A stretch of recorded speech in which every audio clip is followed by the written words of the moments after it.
Hello and welcome back to my channel dear friends. आज है 5 मई and आज मैं जो मेरे साथ क्वारंटीन पीरियड में आइसोलेशन पीरियड में जो हुआ उसका एक वीडियो शेयर कर रही हूँ। वो वीडियो बिल्कुल रियल है क्योंकि उस समय शुरू के 3-4 दिन मैं बिल्कुल अकेली थी, मेरे पास कोई भी नहीं था और उस समय मेरी इतनी हिम्मत भी नहीं थी कि मैं प्रॉपर खाना बना सकूं। तो मैंने जो कुछ भी किया था, जो कुछ भी हुआ मेरे साथ, तो वही सारी चीज़ें हैं। शायद उसमें शुरू के 7-8 दिनों के बारे में ही हैं बस, और उसके बाद फिर एक नया व्लॉग डालूँगी उसके बाद का। तो लेकिन उससे पहले, उस व्लॉग को देखने से पहले आप लोगों के साथ वापस से एक चीज़ शेयर करना चाहती हूँ। जो कोरोना पेशेंट होता है ना, वो मेंटली और फिज़िकली वैसे ही बहुत परेशान होता है। फिज़िकली उसको बहुत सारी प्रॉब्लम्स होती रहती है एंड मेंटली उसको लगता है कि इतनी बड़ी बीमारी हो गई है, जो कि होती नहीं है, लेकिन फिर भी उसे ऐसा लगता है कि इतनी बड़ी बीमारी हो गई है, इससे हम रिकवर कर पाएंगे कि नहीं कर पाएंगे।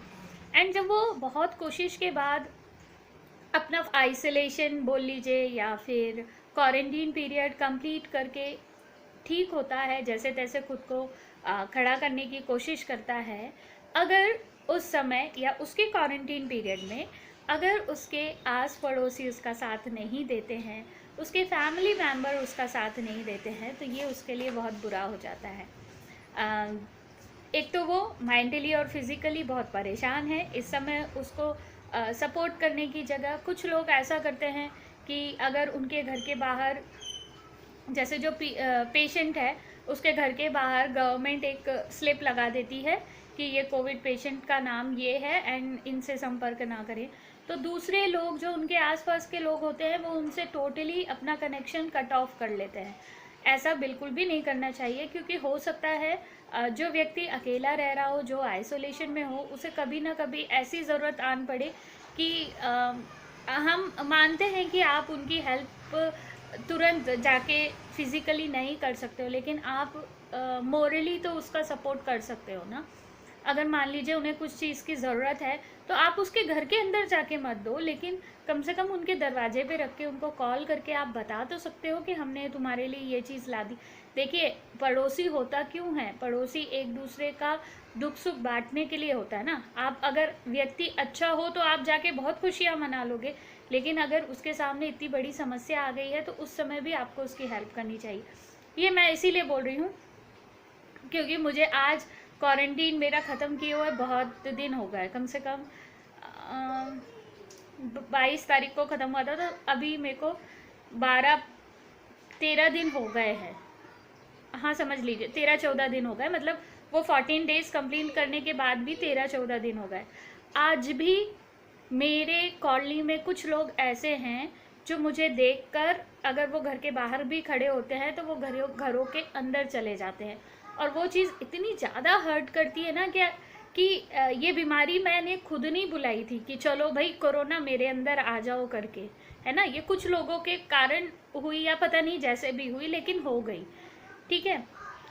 मैंने उस कंडीशन को हैंडल कर लिया और सिचुएशन को संभाल लिया और मैं संभल गई।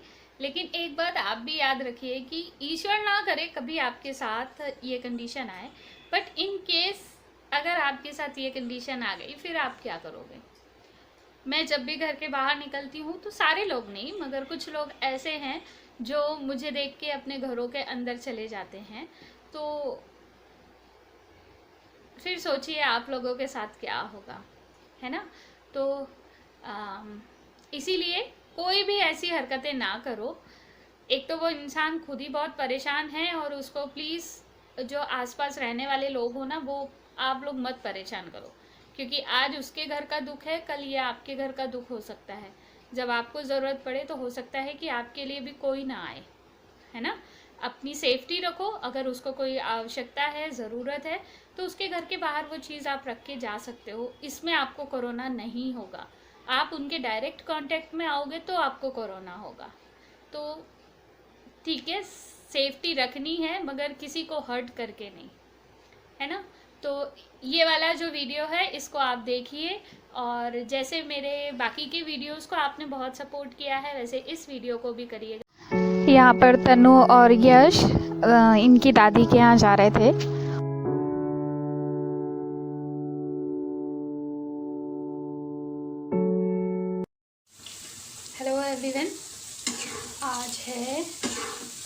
8 अप्रैल 10 बज रहे हैं। मैं थोड़ी देर पहले सो के उठी हूँ। आज मिस्टर भी गए मॉर्निंग में, अब मैं अकेली हूँ घर में। एंड अभी मैं बना रही हूँ चाय के साथ ये थोड़े से पनीर हैं, इनको फ्राई कर लेती हूँ ताकि खाने के लिए थोड़ा सा हो जाए। अभी एनर्जी बिल्कुल भी नहीं है, मॉर्निंग में ऐसे ही हो रहा है मेरे साथ, एनर्जी नाम की भी नहीं हो रही है। एंड ऑक्सीजन लेवल चेक किया था, 96 आ रहा है। वो भी इसीलिए क्योंकि रात भर से भूखे रहते हैं, बॉडी में ऑक्सीजन लेवल कम हो जाता है। अभी पियेंगे चाय, उसमें भी मैंने जो काढ़ा आता है वो डाल के बनाया है। अभी मैंने बनाया है एग फ्राई और ये है दलिया घी डाल के, और ये दोनों चीज़ बहुत अच्छी बनी है। मेरी हिम्मत नहीं हो रही थी बनाने की, आज थोड़ा सा लिटिल लो, पता नहीं क्यों, बट हाँ बच्चों की याद आ रही है। बट ठीक है, समझाया उनको बहुत, दोनों रो रहे थे, बट थोड़ा सा डिफ़िकल्ट टाइम है, निकल जाएगा ये भी। तो मन नहीं था, फिर भी दवाइयाँ सारी खानी हैं, इसीलिए ये दोनों चीज़ें बना ली। Hello and welcome back. अभी बज रहे हैं शाम के 5 और अब मैं जा रही हूँ नहाने के लिए। बालों में ऑयल लगाती हूँ, फिर जाती हूँ नहाने। पानी गर्म करने के लिए रखूँगी। और आज है मेरा क्वारंटीन का, यूँ देखा जाए, मतलब जिस दिन मैंने टेस्ट कराया उस दिन से देखा जाए तो आज 3rd डे है, बट वैसे मैं लगभग 27 तारीख के बाद से ना, मतलब लास्ट सैटरडे से मैं ऑलरेडी क्वारंटीन पीरियड में ही हूँ। आज थोड़ा सा मेरा प्यारा प्यारा चेहरा थोड़ा सा डल हो गया है, पता नहीं क्यों। थोड़ी सी थकान लग रही है और ऐसी खांसी हो रही है। मेरी जो 3 डेज़ की जो मेडिसिन थी वो ख़त्म हो चुकी है। अभी शाम को वापस नई मेडिसिन सारी आ जाएंगी जो वापस स्टार्ट करनी है। और अकेले रहना बहुत मुश्किल है, बहुत। अपने दिमाग को हर टाइम, एक्चुअली क्या हो रहा है, मुझे नींद बहुत आ रही है, बट जैसे ही मैं सोने जाती हूँ मेरे दिमाग में बहुत सारी बातें चलने लगती हैं और उसकी वजह से मेरी सारी नींद चली जाती है। क्लासेस भी स्टार्ट होने वाली हैं तो घर पे ही हैं। जब मैंने मम्मी के टाइम पे वर्स्ट कंडीशन में स्कूल का सारा वर्क किया था, तो अभी भी करने की कोशिश करती हूँ जितना होगा। वैसे मेरा स्कूल बहुत अच्छा है, वहाँ मैनेजमेंट की तरफ से मुझे तो बोला गया है कि रेस्ट करो, बट मुझे पता है ज़्यादा देर अगर मैं खाली रहूँगी तो मेरा दिमाग बहुत सारी जगह चलेगा। तो मैंने ही कहा कि नहीं, मैं करूँगी, वर्क करूँगी, तो जितना होगा उतना कर लूँगी। वो लोग बहुत अंडरस्टैंडिंग है, समझते हैं सब चीज़ें, तो ठीक है। तो अभी हेलो एवरीवन, मैं आ गया नहा के, फ्रेश होके आ गई। एंड 3 दिन में आज बहुत अच्छा लग रहा है।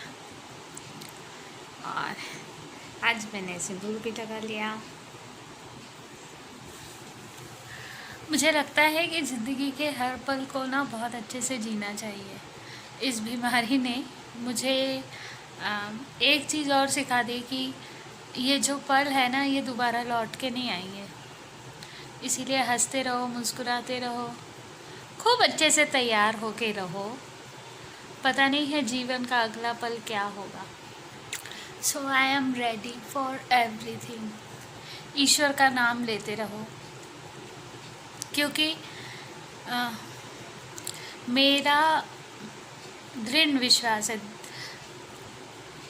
कि अगर आप लोग बोलते हैं ना कि हमारी सांसें जो चल रही है वो ईश्वर की मर्ज़ी से चल रही, तो बिल्कुल सही बात है।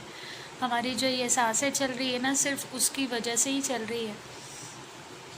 इसीलिए हर पल कॉन्शियस माइंड में, अनकॉन्शियस माइंड में ईश्वर का नाम लेते रहना चाहिए। वो ही हमें बचा सकता है। और मेरे पास बहुत सारे एक्सपीरियंस है जिसमें ईश्वर ने मुझे बचाया है। तो आगे भी जब उसने अपने बच्चों को प्यार किया है तो वो संभालेगा भी सही। तो मैंने अपनी लाइफ ना उसके लिए कर दी है कि वो जैसा चाहे मुझे मंजूर है। ये दुख, ये तकलीफ़, ये दर्द अगर उसने दिया है तो कुछ मेरे अच्छे के लिए दिया होगा, इसीलिए उस पर भरोसा रख रही हूँ। और मैं तैयार हूँ। मैं बनाऊँगी एक कप कॉफ़ी और थोड़ा बहुत कुछ खाऊँगी, भूख लग रही है। और देखती हूँ क्या करती हूँ। चलिए, and welcome back to my channel. आज है पता नहीं कौन सा दिन और कौन सा डे, और आज मैं थोड़ा सा लेट उठी। रात को बहुत चैन की नींद आई बहुत दिनों के बाद, और सुबह डॉक्टर का कॉल आया कि वो लोग आएंगे एंड मेडिसिन वगैरह और प्रोवाइड करेंगे। तो देखते हैं कब तक आते हैं। उन्होंने कहा हम दिन में पहुंचा देंगे। Hello and welcome back to my channel. आज है 12th of अप्रैल एंड आज हमारे स्कूल का नया सेशन स्टार्ट होने जा रहा है। अभी बज रही है 9 और मैं हो गई हूँ तैयार अपनी जूम क्लास लेने के लिए। और बड़ा अच्छा लग रहा है बहुत दिनों के बाद इतने अच्छे से तैयार होके। और फिर से इस बार हम बच्चों से मिलेंगे, नए नए बच्चों से मिलेंगे। एंड आई होप कि लास्ट ईयर की तरह इस साल ना हो, बच्चों की पढ़ाई बिल्कुल भी सफ़र ना करे। हम सारे टीचर्स बच्चों के लिए जितना हमारा बेस्ट हम कर सकते हैं हम करने की कोशिश करेंगे। एंड पीछे कुछ मैंने इस तरीके से मेरा सेटअप बनाया हुआ है। यहाँ पे बुक रखी हुई है एंड अभी इस ब्लैंकेट से मेरे को थोड़ा बैक में सपोर्ट की ज़रूरत है। अभी मैं पूरी तरीके से बिल्कुल भी ठीक नहीं हूँ, बट रात भर मुझे नींद नहीं आई क्योंकि अभी सुबह क्लासेस लेनी है। अभी कंटिन्यू 3 क्लासेस रहेंगी मेरी। और चलिए मिलते हैं, देखते हैं बच्चे कैसा रिस्पांस करते हैं। बहुत अच्छा रिस्पांस करेंगे, हमारे स्कूल के बच्चे बहुत अच्छे हैं। तो अभी फटाफट से मेरी जो मॉर्निंग की मेडिसिन है, जो थायराइड की है और जो खाली पेट मुझे लेनी है, वो मैं दोनों ले लेती हूँ एंड चाय पी लेती हूँ। अभी बस इतना बोलने में मेरी सांस भर रही है। अभी देखते हैं आगे आगे सेशन कैसा चलेगा, बट उम्मीद है कि बहुत अच्छा चलेगा। बच्चे बहुत एक्साइटेड होके बैठे होंगे। तो मिलते हैं आपसे थोड़ी देर बाद, जब मैं सेशन स्टार्ट करूँगी देन उसके थोड़ी देर पहले, और फिर सेशन ख़त्म करने के बाद कि कैसा रहा मैं बताऊँगी आपको। मिलते हैं थोड़ी देर में। हम करते हैं जल्दी से classes start. Okay, bye bye. फिर इसके नीचे मौखिक भाषा लिखना। ये दोनों लाइनें लिखने के बाद अब हम लिखित भाषा और मौखिक भाषा की परिभाषा लिखेंगे, है ना। क्योंकि हमें हमेशा के लिए याद रहना चाहिए कि अगर भाषा के ये 2 रूप है तो इनकी परिभाषा क्या होती है। तो फिर लिखना इन दोनों लाइनों के बाद, ठीक है, इन दोनों लाइनों के बाद लिखना 1 नंबर डाल के मौखिक भाषा। हेलो, 12 बज गई है, तीनों क्लासेस ले ली है एंड थोड़ा डिफ़िकल्ट है, सांस भर जाती है, ब्रीदिंग प्रॉब्लम थोड़ी सी महसूस हुई क्योंकि कंटिन्यू इतनी ज़ोर ज़ोर से बोलना।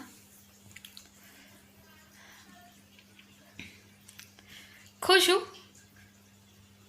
इतने दिन बाद बच्चों से इंटरेक्ट कर पाई। एक्चुअली ना मेरी एक प्रॉब्लम है, मुसीबत के समय बच्चों से बात करना बहुत अच्छा लगता है।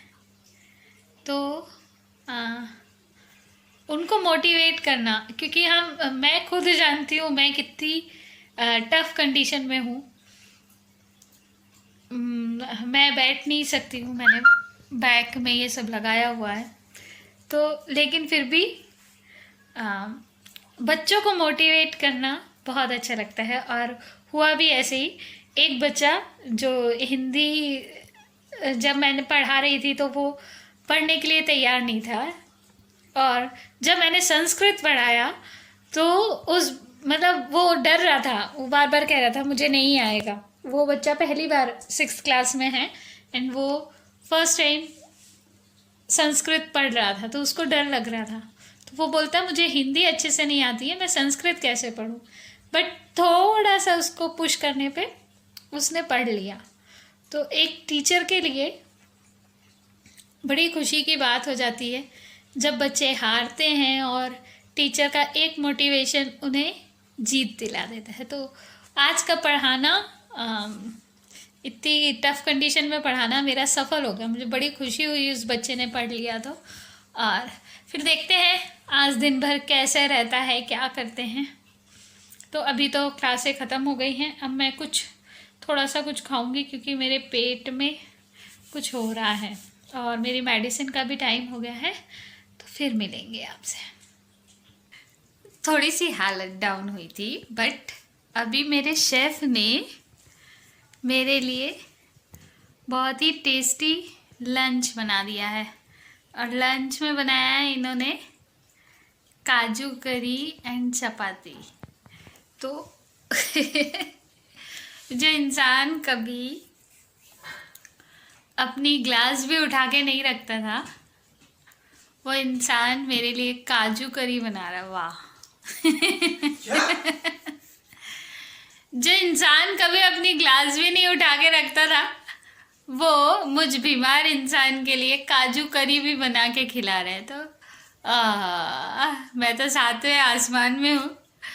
फिर तो ऐसी बीमारी आती जाए तो भी कोई फ़र्क नहीं पड़ेगा जब इतना अच्छा खाना खाने के लिए मिलेगा। तो इन्होंने बनाया बहुत टेस्टी है क्योंकि इन्होंने मुझे मसाला चेक करा दिया था। मैं ठीक हूँ, काम कर सकती हूँ, बट मुझे करना नहीं है। और ठीक भी नहीं हूँ क्योंकि थोड़ी देर बैठने पे मुझे थकान बहुत होने लगती है। तो ठीक है, अभी 8-10 दिन ये करके खिला दें। वैसे तो फिर मैं ही खिलाती हूँ, तो कोई बात नहीं है ना। उम्मीद है आपको ये वीडियो बहुत अच्छा लगा होगा, और अगर अच्छा लगा हो तो चैनल को सब्सक्राइब कीजिए, वीडियो को लाइक कीजिए एंड अपने लोगों के साथ में शेयर कीजिए, ताकि और भी लोगों के साथ उनका भी थोड़ा बहुत कुछ मोटिवेशन हो सके। अगर उनको कुछ जानकारियाँ चाहिए तो आप लोग इससे ले सकते हो। वैसे मेरे पास मेरे फ्रेंड्स लोगों के, जानने पहचानने वाले लोगों के बहुत कॉल आए और उन लोगों ने मुझे बहुत अप्रिशिएट किया कि आपने ये वीडियोस बना के बहुत अच्छा किया, आपने जो बातें कही उसकी वजह से हमें बहुत हिम्मत मिली। तो आप लोगों का प्यार इसी तरीके से मेरे साथ बना रहे, और उसके लिए प्लीज़ मेरे चैनल को सब्सक्राइब ज़रूर करिएगा। फिर हम मिलेंगे एक नए वीडियो के साथ। तब तक आप लोग अपने घरों में रहिए, सुरक्षित रहिए। मिलते हैं नेक्स्ट वीडियो में।